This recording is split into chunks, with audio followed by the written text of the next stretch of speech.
I just learned that we can cuss. So fudge you, it's the Price is Steven, now on Twitch. Yay!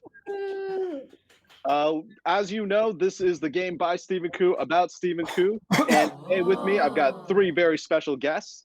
Our first guest has never been relaxed in her whole life. She's a coworker first and a friend second. Give it up for Angela Hahn. Angela, welcome to the show. Thank you. Thank you. Now, Angela, I heard that you can sing. Oh, thank you, I think. I don't know how to respond. Okay. I don't know. They do that on the game shows where they say, like, I hear you have this talent. And you're just supposed to say, yes, I can.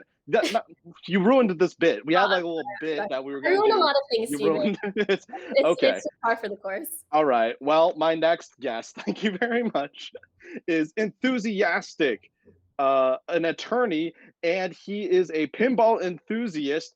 Give it up for Derek Lipkin. Yayo! Derek, I'm so glad to have you on the show. Thank you. Thank you. Glad to be here.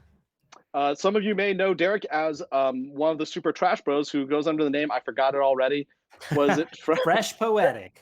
Fresh Poetic. Fresh came out of the 90s rap name generator. And then now I heard that you have a lot of words that aren't technically curse words. Would you like to share some with us? Sure. Well, often if you'll watch me play video games, I'll say son of a snake. I mean, sometimes son of a biscuit, depends on how severe the situation is. I know you can tell, the difference on those two. What else is there? Oh, mother, father's good. Whoa, I like that one. Monkeys on a lark. That's one that I've often gone to. What's that? I don't know where it came for. That one, I think actually that's, there were so many permutations that I just went off into this new land of cursing, and that actually is really offensive to say. So, I that's how I roll. Perfect. And our last but not least, he teaches in high school, or he teaches high school, but really they teach him. Give it up for Jesse. Yay. Hi, everyone. Welcome to the show, Jesse. Hi. Thank you for having me. I'm now so excited to be here. Now, Jesse, it says that you can sing. Yes, better than Angela is what the card should say. Excellent. Jesse, let's see. What? I've known you for, gosh, I want to say at least, we're hitting like 10 years now, I think, of knowing each other. Yeah, technically went to high school together. Yes, we did. I totally forgot about that. I always forget. Honestly, you were like a year below me, but like several social tiers above me because you're doing football. I would deny it, but the truth is the truth, baby. Yeah. Okay. Wait, so in high school, you're a football player. Were you a jock in high school? No. Actually, OJ, who I helped me create Super Trash Bros, he was also on the football team. Neither of us were jocks. In fact, his senior year and my junior year, we were both bench warmers, and our claim to fame on the football team was that anytime our team scored, we would back up from the sidelines and do a big belly bump. And like it mattered to no one except for our parents and some people who were at all the games, and they were like, "Oh, look, the bench warmers are going to do their thing again." So that's pretty much, right. Yeah, that's that. Stealing thunder from the cheerleaders. All right. All right. Well, let's get this game started. This is how the game works. You're going to see several different items. These are things that I own. These do not include shipping or taxes when it comes to the items you'll see. But before we get started, each of you get to ask me one question about Stephen Koo. Angela, you're up first. What you got? Right. I've thought about this long and hard. And the question that I'm going to go with is, if something is overpriced, does it make you want it more or want it less? Oh, that's a really good question. I thought that if something was overpriced, I would definitely not be interested. But if you give me like half a day, it starts simmering. Like this entire Pokemon 25th anniversary year has been damaged to me, and I'm not even sure I'm that big of a Pokemon fan. I think I'm like a low tier Pokemon fan, but I've been these exclusivities are getting me hard. All right. You're solid. Wait, say that one more time. So you're a solid maybe, but if there's more time, then you become like a yes. Like you transition Yeah, into a it gets yes. worse. It gets worse. Yeah. And I'm like the world's worst like as you'll see with the things I buy, like investor of like I'll buy things that I think are gonna sell out, but I'm not actually like interested in. I'm just afraid of the future FOMO, the future Okay. potential FOMO. So that's yeah. So like that's why like Jambe Chambe said in like what about your Infinity Gauntlets in all caps? I was like, oh, those are gonna sell out super fast, and I don't want to have no Infinity Gauntlets. I'm buying those day one. Uh, oh, also, yes. Oh, okay. Derek, you're up next. One question. Okay, so I was thinking about this, and I think I want to get a sense of how you value things. Yeah. And so, to that end, what would you say is your most prized possession? Ooh, my most prized possession. Right now, it might actually be my drawings because they've been surprisingly popular with people. Okay. I, but other than that, maybe things that go for a lot now, but I bought them like at a bargain. Those are things that are really prized to me. So Okay. like a random action figure that I bought I think this might show up as a question later, but I bought like Paper Mario earlier last year when I like busted out my N64, and now it's skyrocketed in price for some reason, and now it's more valuable to me for that. So The original NFT. yeah. All right. Jesse, your turn. What is the most you would be willing to spend on a novelty item? And when I say novelty item, I mean not a game. It doesn't have any function beyond the like aesthetic. Yeah. So like an Infinity Gauntlet. What is the most Yeah. you would spend on something like that? Okay, that's a great question. Usually, what I like to do is I do this little math calculation in my head of how many times I'll be able to get miles out of it. And Okay. here's a really big like thing for people. This is how I value things on two scales. I value things either on the dollar menu. I used to like back when McDonald's did the dollar menu and a chicken McChicken sandwich was $1. I'd be like, is an Xbox worth 300 McChicken sandwiches at once? I don't know. Would I enjoy 300 McChicken sandwiches simultaneously or an Xbox? And that's the kind of math I have to do. Or when it comes to like a thing, sometimes it's like a movie is like 2-ish hours for $14. So that's like my scale of like fun. If I can get like so $7 an hour is my like fun wage. So if something can get me more than 2 hours and like $14 or less, I don't know. That's a way that I scale things too. But the McChicken scale is also pretty solid. Right. So moving on to our first question, the popular Marvel movie Doctor Strange featured a plot point where Stephen Strange, the famous surgeon, gets himself into a horrific car accident that destroys his hands and forces him to have to find an unconventional way to heal himself. And our first question is a visit to Stephen Koo's gallery of stupid toys, where it features the car that Dr. Stephen Strange is driving when he gets into an accident and has no other point of plot in the movie. Created by Hot Wheels Toys. This is the car that Stephen Strange drives for about 2 minutes in the movie and then gets into a horrific car accident. The question is, did Stephen pay more or less than $9 for this? And Angela, you're up first. Oh man, this is a hard one because it looks like it would be valueless, but I think that's a good question. So I don't know. Like my instinct is to go less, but I feel like you wouldn't do something that straightforward. So I'm gonna go with more because I think you like to shock us with how much you pay for items like that. Okay, Derek, you're up next. What are you thinking? Also, More or less? based on the photo, I just want to understand. This is before the accident. This is the car he drives that causes the accident. This is not. This is But it's not the wrecked version of the no, car. no. Like this is the one. Like you'd play around with it on your table, and you'd be like, "No, my career!" This is the screams off your head. Oh man, that is so real. Okay, so yeah, based on what you were talking about earlier on, like sort of how you value things, I actually feel like this is something where I would expect you may have found it for like a steal in the Stephen Koo world, and you were like, man, I should pick that up because one day people are going to be like, what, they made that? I want to buy that, and go to eBay and at Stephen Koo, whatever your account is, it's going to have it there for $25. So I'm saying less. Okay.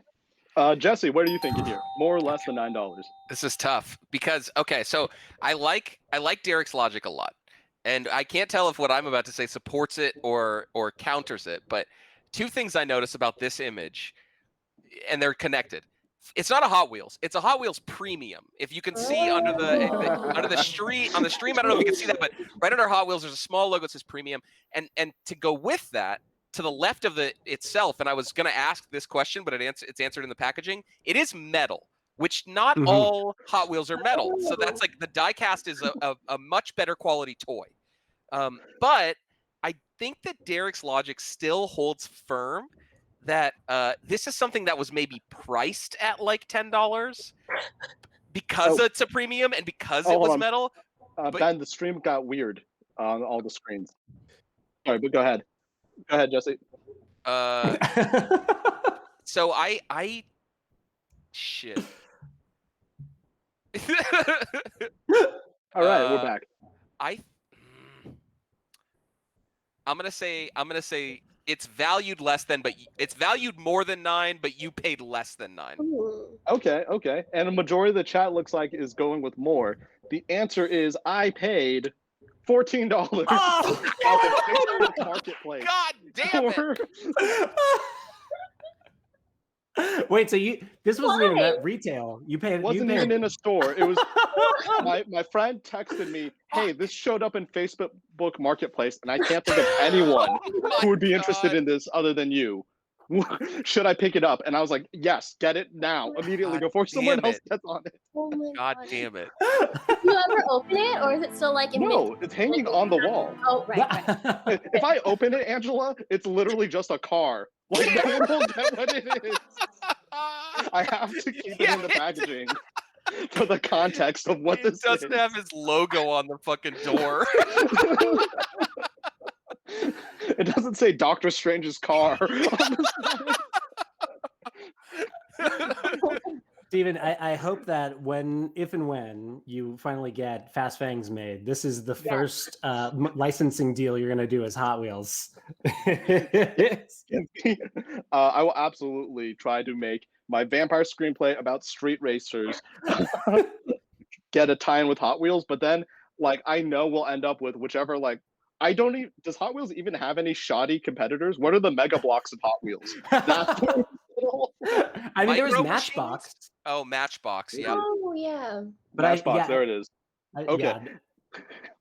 All right, our next one is a Stephen Koo drunken purchase. This is a twofer because these are two things that Stephen Koo bought drunk. Like I said, I'm not even a huge Pokemon fan, but something about this 25th anniversary and all that advertising got to me.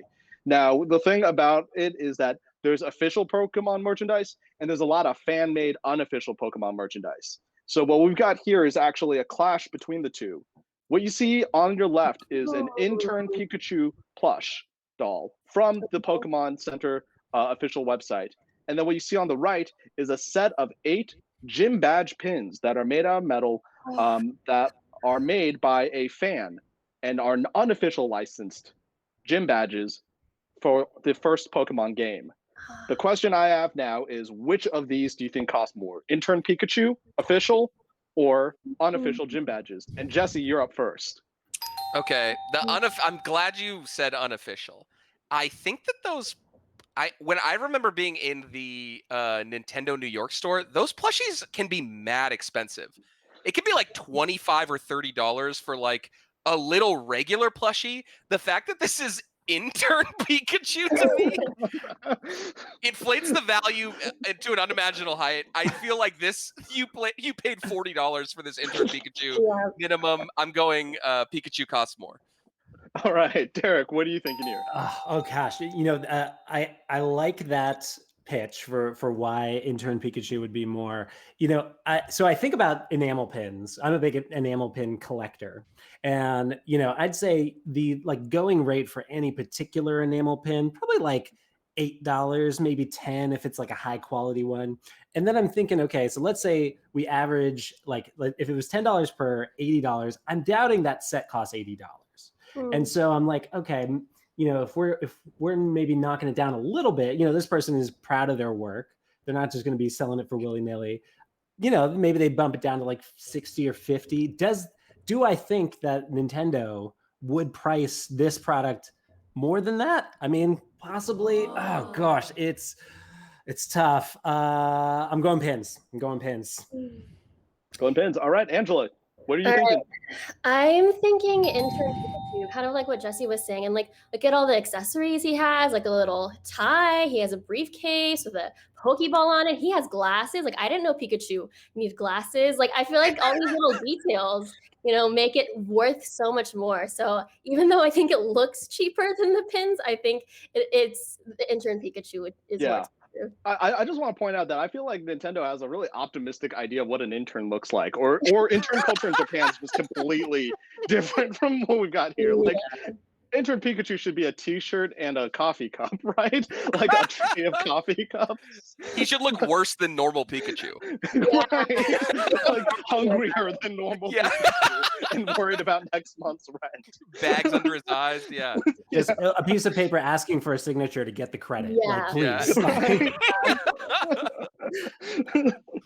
Okay, well, it turns out the answer is Intern Pikachu was $18, and those gym badges were only $14. Damn. Derek, Wow. whoever made them was not that proud of their work. Because look at the badge. It's that second badge is just 2 circles.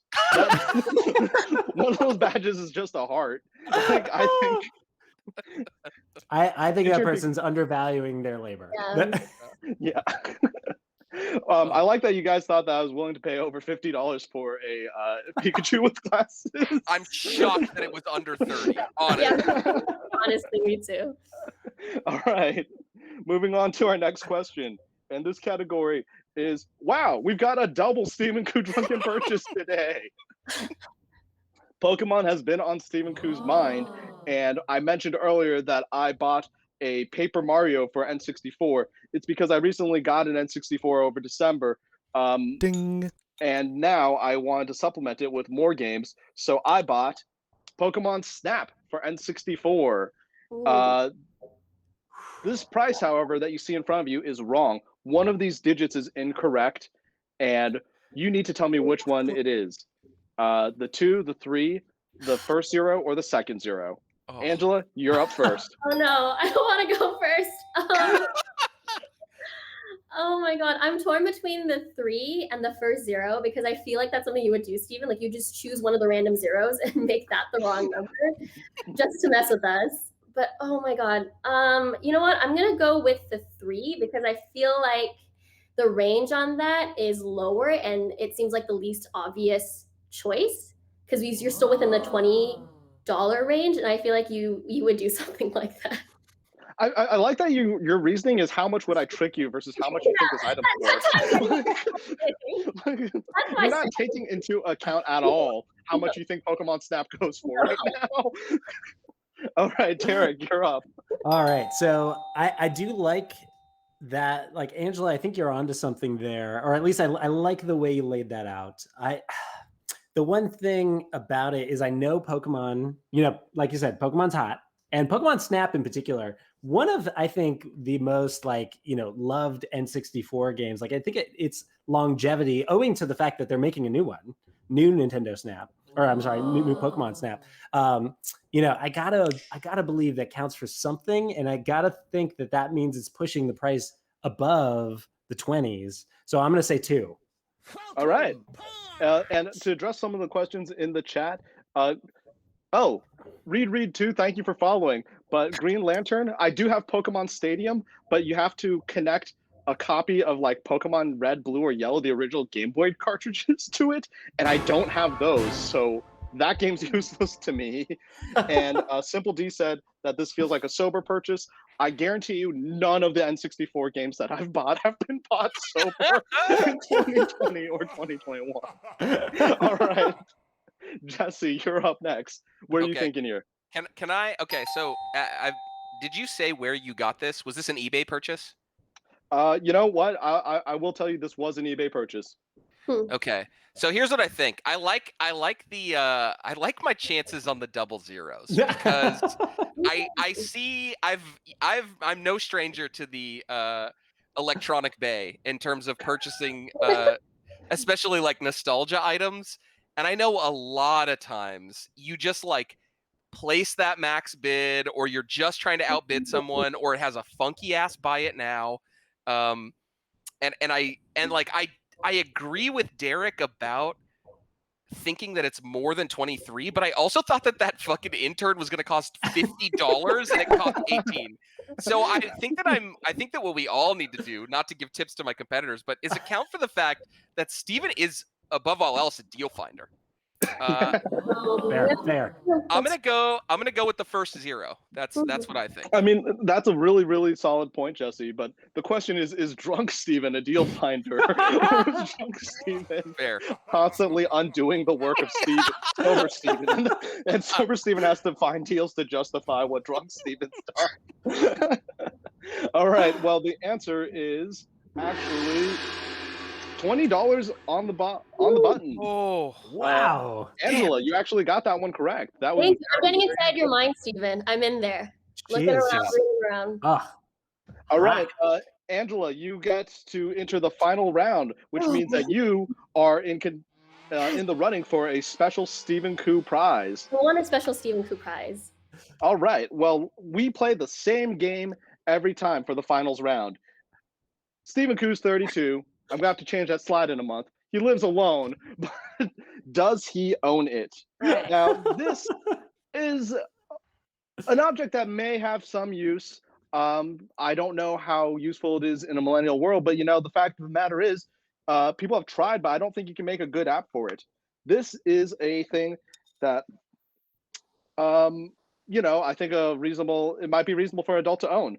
A ruler. Does Steven own a ruler for measuring things? Oh man. So my rulers.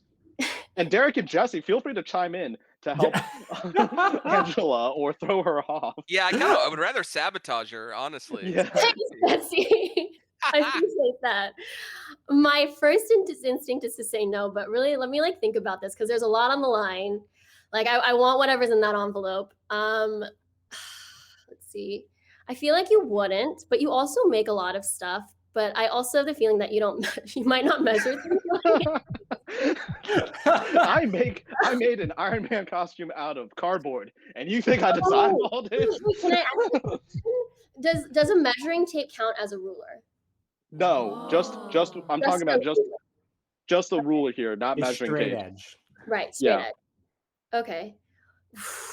Okay, then I'm gonna say no. I don't think you have a ruler. Oh, Angela, I would go with your first instinct. I don't want to convince you otherwise, but he doesn't just make big cardboard stuff. He also makes miniatures. Right. Like he edits minis. I feel like a tape measure is doing no justice there. And if you're gonna tell me that he has no measuring instruments in his home, that would be just a fact check. Angela has 3 points and you have 1 point. I'm just hey, look. I understand. Look, Thanks, that's Ben behind the thank you, scenes. Ben. Just trying to help out here.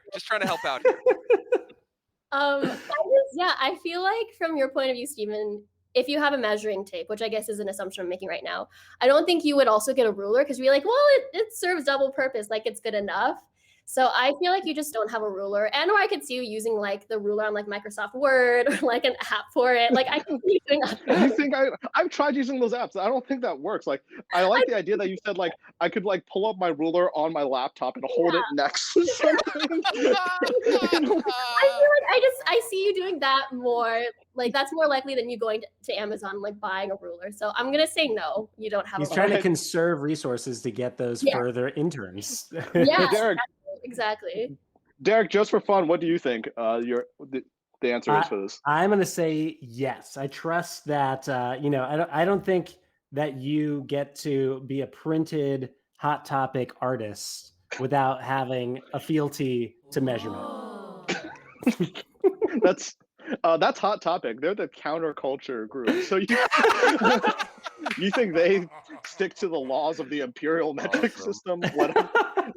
Jesse, what do you think? I think you have one. I think if not for all the crafting you do, I could see you being at Target and seeing like a crafting kit, like an off-brand, like, oh, this has crayons and some markers and a ruler and like an eraser and some clay for some reason, and it all kind of sucks, but it's only $9. And I already bought a Doctor Strange car for 14, so what's 9? That's my logic, but also, as Ben pointed out, Derek and I both think you have one, and neither of us is in the final round. So I like Embernyon's comment. Just use your finger digit to measure, because that is actually something I do very often. Is I'm like, well, if I go like this enough. Who needs a ruler when I have my finger? Okay, well, here's the big reveal. Here's the answer. I own a piece of paper from IKEA. I knew it. That is astounding. unbelievable. Yeah. I have a piece of paper from IKEA. Why do I need a ruler Yeah, that checks out. Yep. when IKEA gives it. out free rulers? You in my head seems like it's very much aligned with who you are in real life. Angela, you got a perfect score on this game. That is super surprising. Does that mean I become a friend first and a coworker second now that I've won your game? I guess, but like your reasoning was assuming the worst of me every time. Yep. My friends think that I'm, a reasonable human being, and you just have this villainous idea of me. All right, well, let's see what your prize is today. This is good because I think you like drinking, Angela. So this is a Stephen Koo cocktail card. So this is a cocktail card for 2 different cocktails by Stephen Koo. The first one is the Koosmopolitan, which is 2 parts whiskey, cheap, 2 parts Mountain Dew, and 1 side of Cheez-Its. Now, how you make this drink is you mix the Mountain Dew and whiskey, and then you watch New Girl while drinking the cocktail and eating Cheez-Its in the dark. Now, the second drink here we've also got is Steven's Good Mouth Feels is the name of this drink. Okay. And this is 1 part wheat beer, 1 part yuzu or lemon soda, and 1 strawberry. And this is how you do it. You mix the beer and the soda, you add the strawberry, and then you drink while watching CW shows and yelling at the TV. And that's how you have a Steven's Good Mouth Feels cocktail. And this will be mailed to your address after the show. Cool. That's our show tonight, everyone. Thank you so much. Before we get out of here, let's see if anybody wants to plug anything. Angela, do you want to plug your channel or anything? I have a YouTube channel that I do not update regularly, but if you like, a little bit of surprise, like I don't know if there's going to be content on there or not. It's Angela J. Hahn on YouTube. All right. Derek, anything you want to plug? Well, you can always find me everywhere. Derek Lipkin. That is, I'm the only one that ever was. Fresh Poetic. I'm the only one that ever was. If you want to game with me, I highly recommend anything under the Comedio umbrella. That's KOMEDI.io. Contribute to their Patreon and listen to that Nerd Rage, the Great Debates. I have a couple great episodes on there, if I do say so myself. And hit that follow button if you haven't already. If you're watching this, Super Trash Bros, guys. Cool. Jesse, anything you want to plug? Yeah, to piggyback off of Derek, Super Trash Bros. I'm streaming. I feel like most days, at least 3 days a week, I'm streaming on this very channel. So you can follow here, subscribe even if you want, but I won't press you too much there. You can also find me on Twitter at jmcgrizz, where I mostly talk about teaching. So that's probably not that interesting to you, but if that's your flavor, baby, then I'm there for it. So Wait, before we get out of here, there was one more thing I remember. Jesse, you did a fundraiser on this channel, on this very channel, right? Where you played Just Dance for how many hours? Wow. What was the situation again? Yeah, we did. So that was so we more recently did a Smash tournament for a fundraiser for the Georgia runoffs. But before that, we did I did a dance-a-thon where Ben, do you remember? Was it 8 hours? Wow. My think back so. feels like it was You 35 were hours. actually encroaching on 9 hours when we were finishing. Yeah. Oh my God. And we got close to a $2,000 benchmark, and that was for I believe it was it might have been a community bail fund, I believe. Yeah, yep, that Um, was for the community bail fund. Yeah. It So was Wow. spread across like 10 different charities, but they were all like part of BLM groups. yeah, and then I iced my back and knees for 7 straight weeks. And I Right. haven't played Just Dance since. He also streamed that. Yeah, yes, Yeah. and that stream exists on this channel. You can go watch me slowly die in my tiny New York City apartment. Yeah. Why did it go? Was it like every time someone donated a certain amount of money, you had to dance an extra minute or something like that? Yes, it was. I can't remember the exact measurements, but it was like donate X amount, and Jesse will do like 15 extra minutes, and we way undervalued how many people were going to donate. If I actually did all the donations, I tried to honor it as best as possible, but I would have been at like 19 hours, and I would have straight up died. Like, not.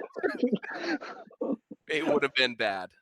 All right. Well, thank you for sharing that story with us, and thank you so much, everyone, for watching. We'll be back next week with more special guests. This was The Price is Steven.